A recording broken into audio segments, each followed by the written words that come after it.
menjelaskan tentang pemulihan supplier kemasan produk menggunakan metode AHP, yaitu Analytical Iterative Process di PT Jaya Abadi Persada. Ini ada kelompok kita, yaitu yang pertama ada Niko dengan NPM 33, Syarial Yusuf dengan NPM 9, dan Dede Yusuf dengan NPM 13, dan Dewa Kuliah dengan NPM 41. Itu adalah agenda dari presentasi kita kali ini. Yang pertama ada teknik pemilihan dan evaluasi dari supplier, kedua ada metode dari AHP, yang ketiga ada metodologi, dan yang terakhir ada kesimpulan dan saran. Baiklah, untuk materi pertama adalah tentang teknik pemilihan dan evaluasi supplier. Nah, dalam teknik pemilihan dan evaluasi supplier ini kita memberikan tentang pengertian dari supplier lebih dahulu untuk mendalami bagaimana pemilihan dan evaluasi dari kita tersebut. Yang pertama adalah supplier. Nah, supplier adalah suatu perusahaan atau individu yang mampu menyediakan sumber daya yang dibutuhkan oleh perusahaan dan para pesaing untuk memproduksi barang dan jasa. Nah, si supplier itu dia membutuhkan beberapa bahan baku atau sumber daya yang digunakan untuk dapat menciptakan suatu barang dan jasa tersebut, seperti kayak manusia, material, dan metode seperti perusahaan pada umumnya seperti itu. Nah, untuk seperti itu kita juga memperhatikan bagaimana dalam mendapatkan suatu sumber daya itu dibutuhkan suatu bahan baku yang memiliki kualitas yang baik, sehingga produk dari barang dan jasa yang kita dapatkan itu bisa memiliki kualitas yang bisa terjamin bagi konsumen dan customer yang akan dituju. Yang selanjutnya adalah tentang kriteria pemilihan supplier. Nah, supplier itu dibutuhkan kriteria. Diharapkan bahwa dalam kriteria itu bisa didapatkan bahwa bahan dan jasa yang didapatkan akan mendapatkan kualitas yang tinggi. Nah, menurut Inyoman Kurniawan sendiri menyebutkan bahwa ada beberapa kriteria yang harus dipertimbangkan dalam pemilihan supplier. Yang pertama tentang kualitas, delivery, performance atau harga. Nah, misalnya kualitas ini adalah bagaimana suatu perusahaan penyedia dari bahan baku tersebut itu memiliki standar kualitas yang ditetapkan pada suatu negara atau perusahaan tersebut, sehingga dengan adanya kualitas itu barang dan jasa yang dihasilkan itu akan memiliki istilahnya standar produksi yang dapat dilaksanakan oleh perusahaan tersebut gitu.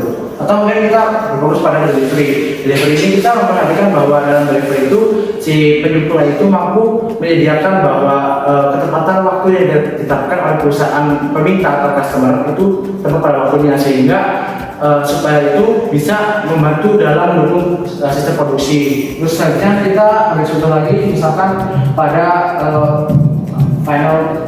financial position. Nah, financial position itu bisa memprediksi bahwa untuk berapa ukuran dan biaya yang didapatkan untuk mendapatkan supplier dengan kualitas yang sesuai. Jadi, ketika pada posisi financial position itu kita bisa mendapatkan prediksi besar itu membutuhkan supplier seperti apa, sehingga kita tidak perlu yang namanya melakukan terlalu banyak pemilihan kriteria dari beberapa supplier. Nah, pada poin ketiga yaitu membahas tentang metode analytical gathering process. Nah, metode analytical gathering process atau AHP itu merupakan salah satu teknik pemilihan dan evaluasi supplier. Di sini analytical gathering process itu adalah memilih suatu alternatif menggunakan beberapa bobot yang kemudian disesuaikan dengan beberapa subkriteria, lalu didapatkan hasil dengan persentase yang terbaik. Jadi dengan adanya AHP itu kepentingannya adalah biasanya digunakan untuk masalah dibanding dengan metode yang lain, karena alasannya itu sudah hierarki, jadi hierarki itu bisa tersusun gitu. Apa aja yang dipertimbangkan dalam memilih supplier tersebut. Terus hal kedua itu memperhatikan varietas standar yang berarti inconsistency. Jadi dalam menggunakan AHP ini dia menunjukkan varietas atau keyakinan terhadap beberapa kriteria yang didapatkan. Jadi kriteria itu ada beberapa pertimbangan lain yang bisa digunakan untuk menentukan supplier mana yang memiliki kriteria atau sesuai dengan kebutuhan kita. Terus yang ketiga itu memperhatikan data output analisis sensitivitas. Jadi dengan kita memperhatikan dari kriteria tersebut, lalu kita dapatkan bahwa kriteria itu bisa berdampak secara pada proses supplier atau supplier yang mendapatkan kita. Jadi ketika suatu perubahan itu didapatkan, maka semakin sensitif suatu pemilihan kriteria itu, maka itu semakin bagus. Artinya bahwa pemilihan supplier itu bisa berakibat pada kondisi perusahaan kita. Jadi dengan pemilihan yang semakin sensitif, maka didapatkan bahwa kualitas dari bahan baku kita itu akan menjadi lebih baik. Gitu. Dan bisa secara itu proses. Nah, pada metode kali ini akan membahas bagaimana sih cara menganalisis dari setiap supplier yang ada tadi. Nah, langkah-langkah dalam penyelesaian. Jadi suatu barang itu memiliki tahap-tahap dalam menganalisis supplier yang ada. Contohnya seperti PT kami, di mana ada 4 tahap. Ada yang pertama itu penetapan kriteria evaluasi dan seleksi supplier. Nah, dari tahap penetapan kriteria dan evaluasi supplier ini, jadi dari beberapa PT kita itu menyeleksi mana barang yang memang akan menjadi untuk yang kita butuhkan dalam PT kita. Terus ada penetapan indikator kinerja supplier. Nah, dari penetapan indikator kinerja supplier ini ada beberapa parameter yang kita jadikan suatu acuan bahwa kita tuh ke PT itu untuk memesan barang, akan tetapi sesuai dengan kualitas yang kita mau. Terus ada penetapan bobot kriteria dan indikator. Nah, di tahap penetapan bobot kriteria dan indikator ini, jadi setelah kita menentukan indikator dan parameter, maka akan ada bobot tertentu yang ditentukan oleh kita sebagai yang pemesan barang, supaya dengan tujuan agar barang yang dipesan tadi tidak akan sesuai dengan kuantitas yang kita inginkan. Selanjutnya ada nomor kerja evaluasi dan seleksi supplier. Nah, dalam hal ini dari supplier yang kita gunakan tadi, maka kita akan menyeleksi dari supplier mana yang memang dapat kita menjadikan kerjasama untuk lebih baik ke depannya. 3. Nah, selanjutnya ada metodologi. Dalam metodologi ini, penetapan kriteria evaluasi dan seleksi supplier dibagi atas 5 hal. 5 hal utama, yaitu ada quality, cost, delivery, flexibility, dan responsiveness. Quality dari kualitas produk supplier. Gimana sih kualitas produk supplier? Nah, biasanya dari segi quality itu kita bisa aja menggunakan ada Lean Six Sigma, atau enggak kita bisa menggunakan peta kontrol. Selanjutnya di cost itu kan biaya dari supplier menjadi pertimbangan finansial. Nah, selain dari biaya yang ada, kita harus mempertimbangkan barang itu bagaimana sih kuantitasnya, apakah barang tersebut memiliki harga murah dan memiliki kualitas yang baik, atau barang tersebut memiliki barang murah tapi kualitasnya buruk. Nah, itu kita harus mempertimbangkan.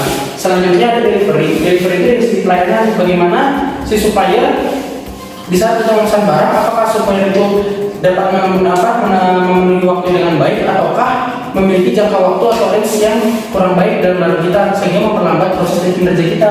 Itu harus kita pertimbangkan. Selanjutnya ada fleksibel. Nah, fleksibel ini adalah kemampuan supplier menerima perubahan status permintaan produk. Jadi misalkan kita melakukan perubahan pemesanan secara tiba-tiba atau mendadak. Nah, biasanya si supplier ini ada supplier yang memang memberikan allowance atau kepada kita. Nah, bagaimana kita melihat sebagai apakah supplier tadi itu dapat memenuhi dengan kontrak yang ada, atau memang dia membuat suatu kebijakan baru. Nah, itu bisa mempertimbangkan apakah supplier tersebut itu fleksibel atau enggak. Selanjutnya ada responsif, kecepatan supplier dalam merespons setiap masalah. Nah, misalkan kita ada menerima barang reject. Dari barang reject ini yang kita suka, kita kan pasti follow ke supplier yang ada. Apakah supplier itu menanggapi lebih lanjut dari barang yang kita sampaikan reject tersebut atau tidak, seperti itu. Langkah selanjutnya yaitu menetapkan indikator kerja si supplier tersebut. Di sini ada 5 indikator: quality, cost, delivery, flexibility, dan responsiveness. Lalu dibagi lagi apa yang diharapkan supplier untuk kita. Pertama itu yang kita perhatikan adalah jumlah barang cacatnya, harga bahan bakunya, ketepatan kuantitas yang dikirim, ketepatan waktu pengiriman, pemenuhan perubahan jumlah pemesanan, lalu perubahan waktu pemesanan, dan bagaimana respon atau pelayanan dari supplier. Dan tidak lupa, di sini juga ada nama-nama dari suppliernya. Di sini ada 5 supplier dengan lokasi yang berbeda-beda, semuanya di Jawa Barat. Kelima supplier yang sudah ditentukan, di sini kami akan menganalisis supplier dari supplier dari kemasan produk kami. Di sini ada 5 supplier, kita bandingkan. Sebelumnya, di sini kita sebagai perusahaan harus mempunyai target. Untuk yang pertama, target untuk yang target untuk indikator kecacatan barang, kita tentukan semuanya itu adalah 50. Lalu ada target harga, kita menentukan dengan harganya 1.200. Lalu target selanjutnya 95%, target untuk barang cacatnya. Terus ada target untuk perubahan perubahan barang itu 50%, dan yang paling penting itu pelayanan 95%.